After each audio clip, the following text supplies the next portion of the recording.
నామానికే మహిమ కలుగునుగాక. కూడి వచ్చిన మీ అందరికీ, కర్మిల ఆత్మీయ సహవాస సంఘ విశ్వాసులందరికీ మన ప్రభువును ఆయన ప్రియ కుమారుడునైన యేసుక్రీస్తు వారి శ్రేష్టమైన నామములో శుభములు మరియు అందరికీ వందనాలండి. దానియేలు గ్రంథం 7వ అధ్యాయాన్ని మనం ధ్యానం చేసుకుందాం. దానియేలు గ్రంథం 7వ అధ్యాయం. ఇందులో ముఖ్యాంశం ఏంటంటే, సర్వలోకాన్ని పరిపాలించిన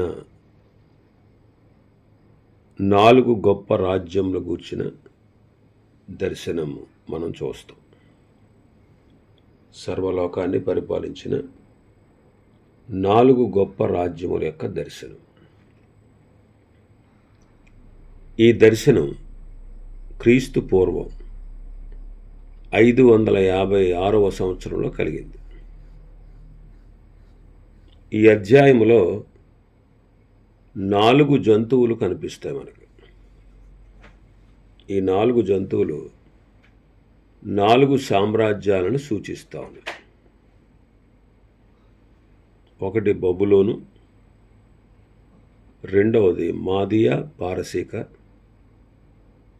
మూడవది గ్రీకు, 4వది రోమా సామ్రాజ్యం.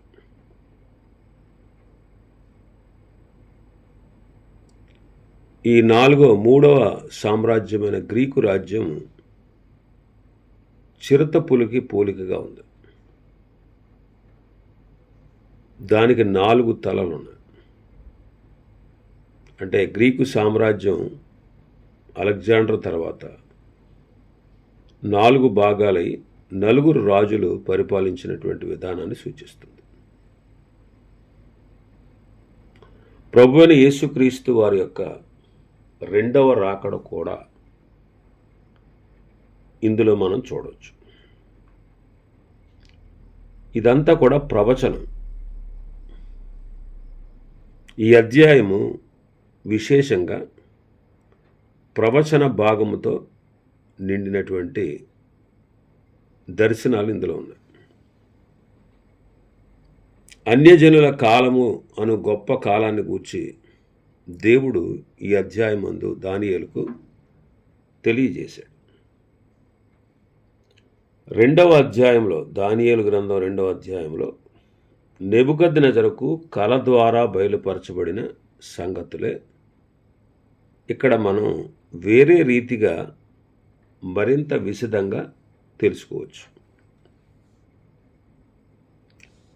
రెండింటిలో, అంటే 2వ అధ్యాయంలోను 7వ అధ్యాయంలోను, ఈ 2 అధ్యాయాల్లో ప్రస్తావించిన కాలము, రాజ్యముల అభివృద్ధి, వాటి క్షీణత, ఈ క్రమాలన్నీ కూడా ఒకే విధంగా మనకు కనిపిస్తాయి. 5వ అధ్యాయంలో అంతమైపోయినటువంటి బెల్షజరు, చెడ్డరాజు అయినటువంటి బెల్షజరు ఏలుబడి కాలంలో క్రీస్తు పూర్వం 555 నుంచి 536 వరకు ఆ బెల్షజరు పరిపాలన కాలం ఉంది. ఆ కాలానికి మళ్ళీ తిరిగి వచ్చాం మనం. అంటే ఈ అధ్యాయంలో ఆ కాలంలో జరిగిన సంగతులు రాయబడ్డాయి. నెబుకద్నెజరు పరిపాలన చేసేటప్పుడు నెబుకద్నెజరు ఏలుబడి యందు రాజ్య వ్యవహారాల్లో ఎక్కువగా దానియేలు పాలు పొందాడు. మరి ఈ బెల్షజరు కాలంలో దానియేలు ఎవరో రాజుకు తెలియనివాడుగా ఉన్నాడు.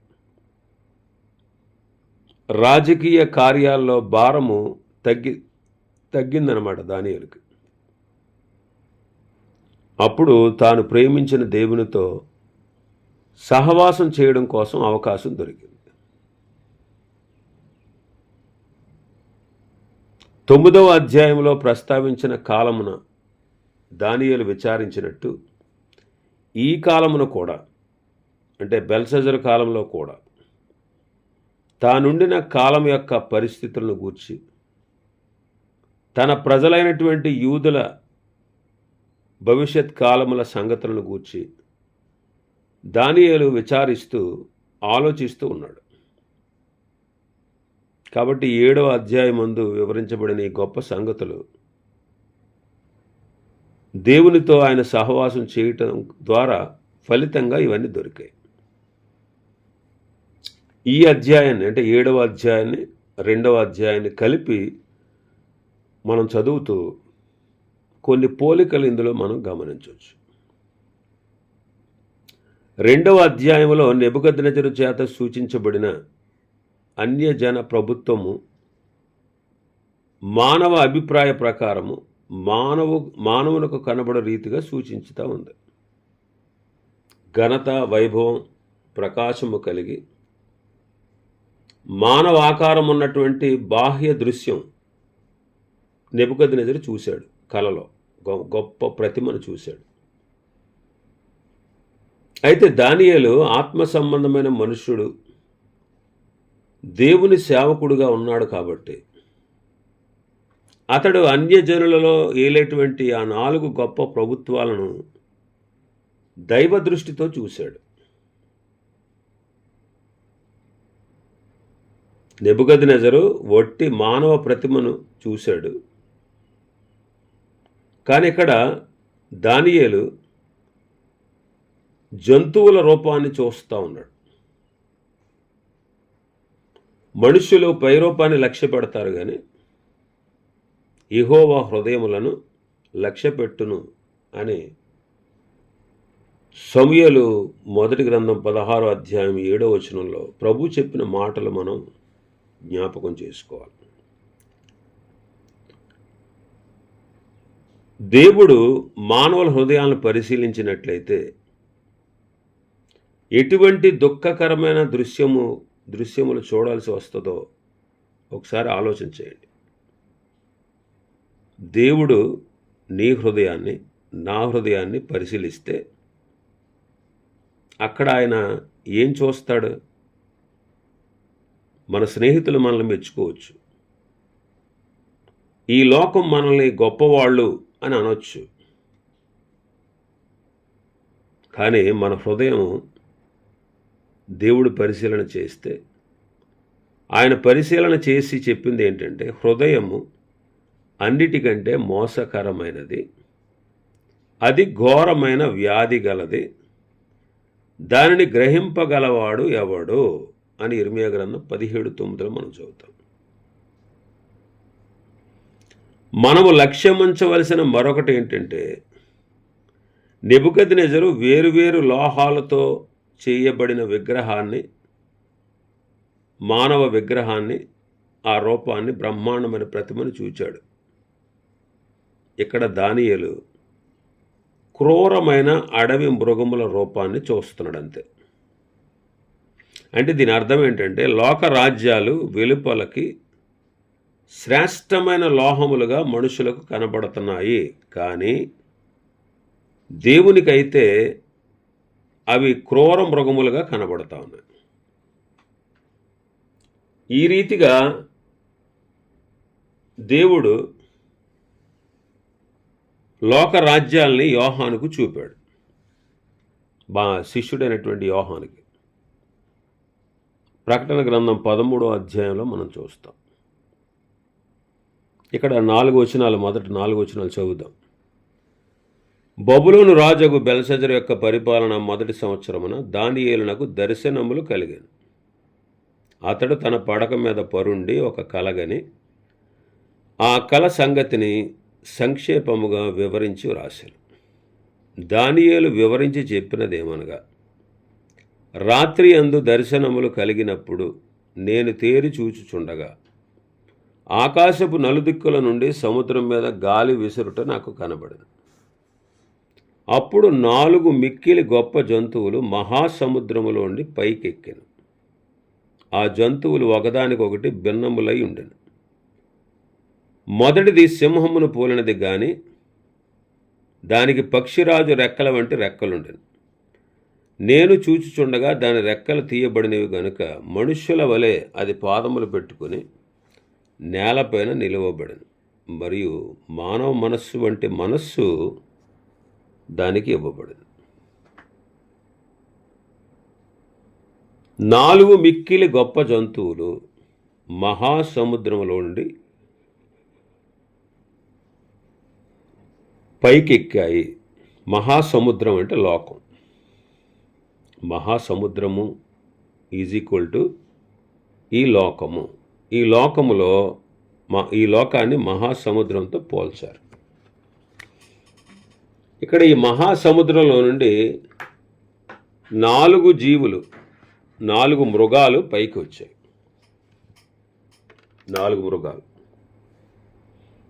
4వ వచనం చూస్తే మొదటిది సింహమును పోలినది.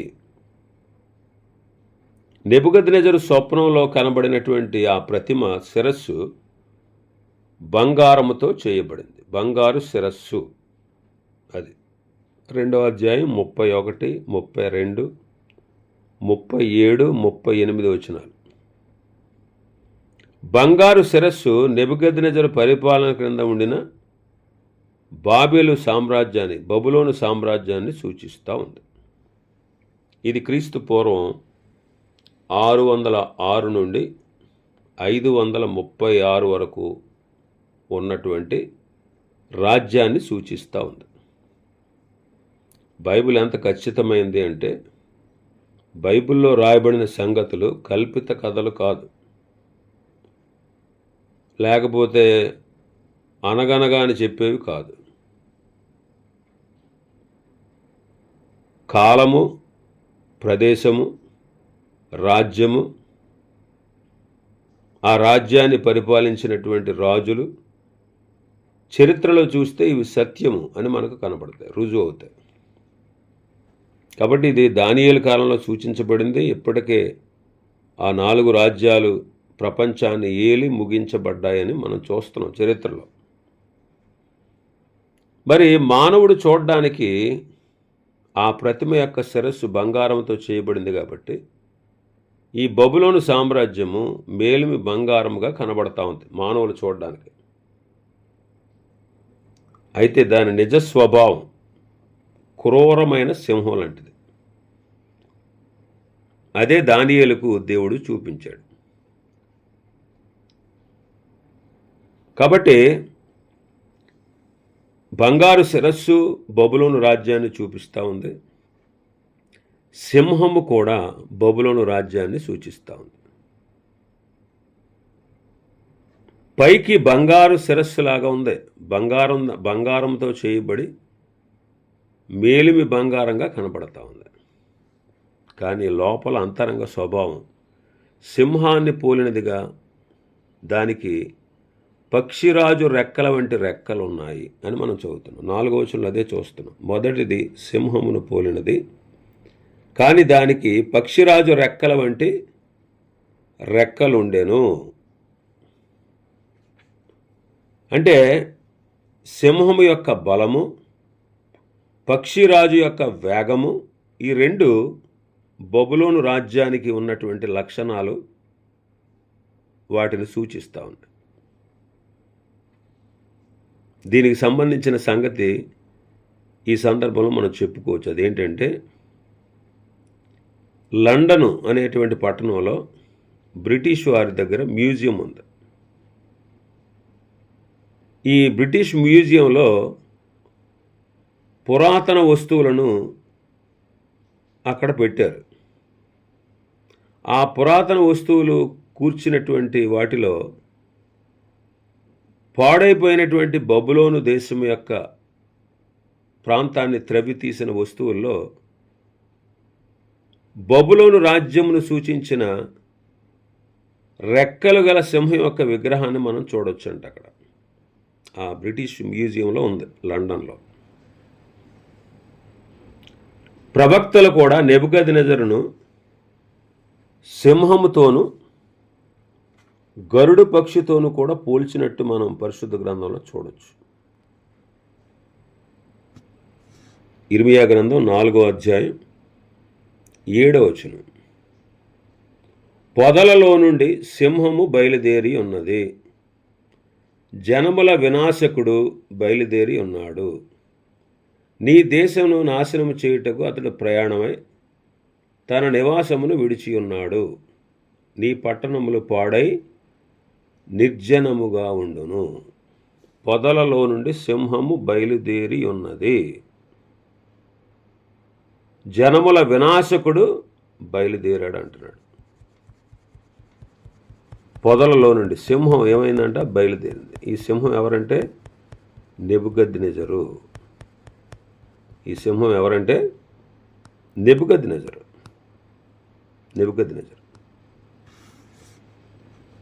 ఇర్మియా గ్రంథం 48వ అధ్యాయం 40వ వచనం. యెహోవా సెలవిచ్చినదేమనగా, పక్షిరాజు ఎగురునట్లు ఎగిరి అది మోయాబు మీద తన రెక్కలను చాపుచున్నది.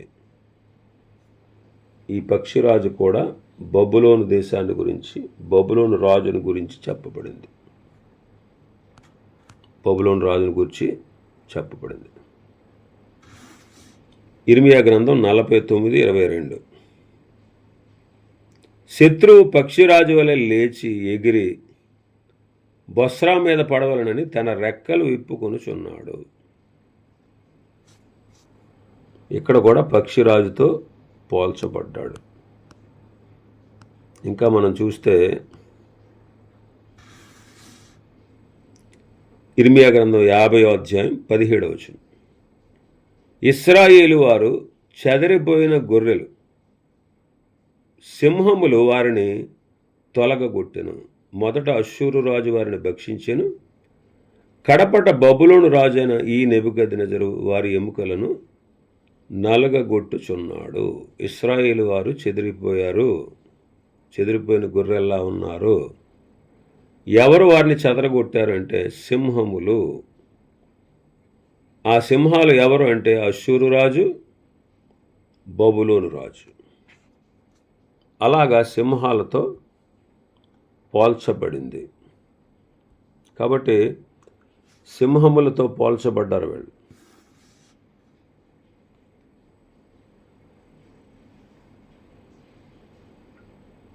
ఇంకా యెహెజ్కేలు గ్రంథంలో కూడా మనం చదువుతాం.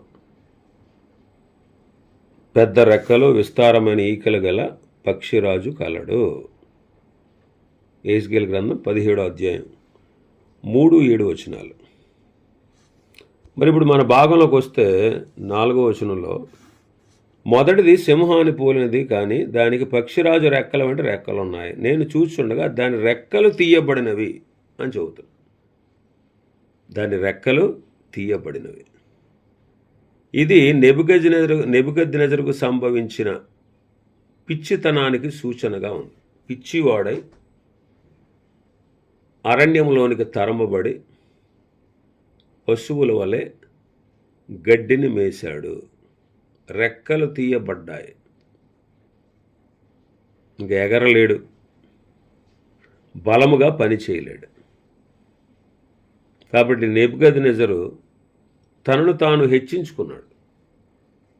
దేవుడు అతన్ని హెచ్చరించినా సరే, దేవుడు అతన్ని హెచ్చరించాడు కళ ద్వారా.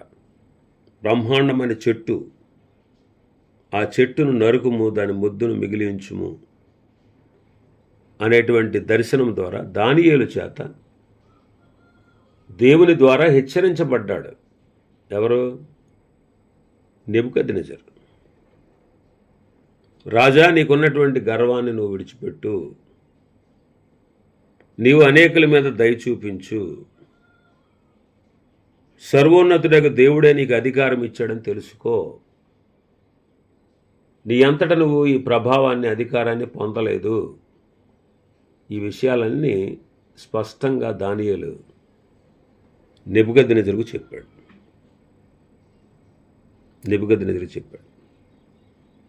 అయినా సరే ఒక దినాన్న అతడు గర్వించాడు. ఈ గొప్ప సామ్రాజ్యం నా చేత నిర్మించబడింది కదా, నేనే కట్టాను కదా, ఈ ప్రభావం అంతా నాకు నా బలము వల్ల కలిగింది కదా అని అనుకున్నాడు. వెంటనే అతడు పిచ్చివాడై జనులలో నుండి తరమబడ్డాడు. కాబట్టి ఇక్కడ నెబుకద్నెజరు యొక్క రెక్కలు తీసివేయబడ్డం అంటే నెబుకద్నెజరుకు సంభవించిన ఆ పిచ్చితనాన్ని సూచిస్తూ ఉంది. చివరికి ఆ రాజ్యము క్షీణించబోతా ఉంది. 4వ వచనం మరలా చదివితే, మొదటిది సింహమును పోలినది, కానీ దానికి పక్షిరాజు రెక్కల వంటి రెక్కలున్నాయి. నేను చూచుచుండగా దాని రెక్కలు తీయబడినవి గనుక మనుషుని వలె అది పాదములు పెట్టుకుని నేలపైన నిలువబడెను. మరియు మానవ మనస్సు వంటి మనస్సు దానికి ఇయ్యబడెను. కాబట్టి ఆ రెక్కలు తీయబడ్డాయి అంటే తుదకు ఆ రాజ్యము క్షీణించిపోతుంది అని తెలియజేస్తా ఉంది. మానవ మనస్సు వంటి మనస్సు దానికి ఇవ్వబడింది. అంటే నెబుకద్నెజరు అనుభవం వల్ల, నిజదేవుణ్ణి అతడు గుర్తించడం వల్ల బబులోనుకు మృగ లక్షణాల్లో కొంతవరకు పోయాయి అనేటువంటి విషయం ఇక్కడ మనకు అర్థమవుతుంది. ఇంకా చాలా విషయాలు ఈ అధ్యాయంలో ఉన్నాయి. ప్రభు చిత్తమైతే రేపటి దినం మరికొన్ని విషయాలు ధ్యానం చేసుకుందాం. దేవుడి వర్తమాన వాక్యాన్ని మన వినికిడిలో ఆశీర్వదించునుగాక. ఆమేన్.